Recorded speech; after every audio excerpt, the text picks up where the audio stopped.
we can only succeed if we include the communities in the response. This is something that we have seen in HIV and AIDS. This is something we have seen very painfully in Ebola. But this is also something we see now in fighting the coronavirus outbreak.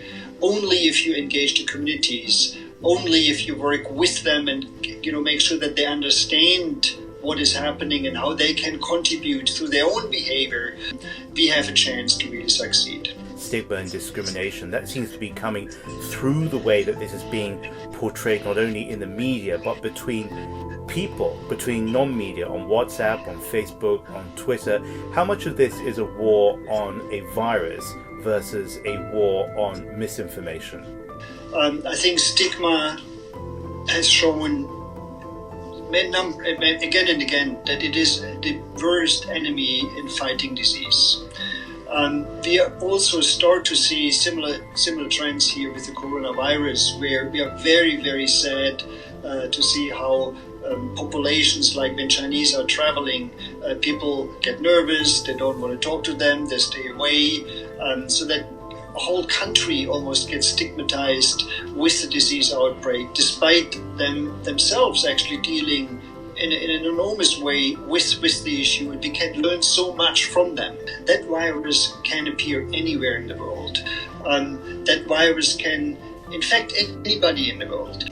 WHO has been very against travel restrictions in the context of this outbreak and outbreaks in general, and to other people who live in impacted areas, they'll say that speaks against logic. If you have a problem, you contain it by shutting down borders. Why doesn't that make sense to you?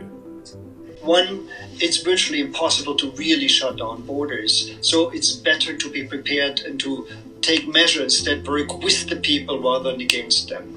Secondly, what we have seen in some cases is that restrictions have been imposed on people where there really is no risk and there's no reason. So proper risk assessment by, for example, asking them, have you been in Wuhan at the epicenter? Have you been living or in close contact to people who you know or have been traveling to Wuhan or who have the infection? Those are the questions we should ask. You can take temperature checks to make sure that people are healthy when they travel. These are the measures that are much more helpful and are less, damaging to societies, to the economy, which in the end will harm everybody. Dr. Schwartländer, you're fighting a war on multiple fronts. What would you like to tell everybody? What's important for them to remember and to act on now? I think the most important is that we really don't forget the enormous effort and the burden that people take right now fighting the outbreak at the epicenter.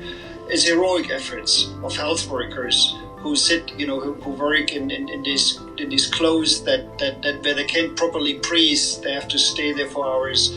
The healthcare workers who go out to the families to see how they can help those who are sick, so they don't have to go out on the road and on the streets and potentially exposing others to this. So those are the people that really deserve our thoughts and our support. Beyond that, I think this is the time where we can show global solidarity, where we all have to work together.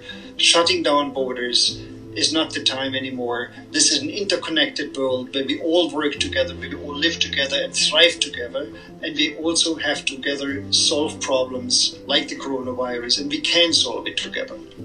The China Current continues its special coverage on the coronavirus outbreak.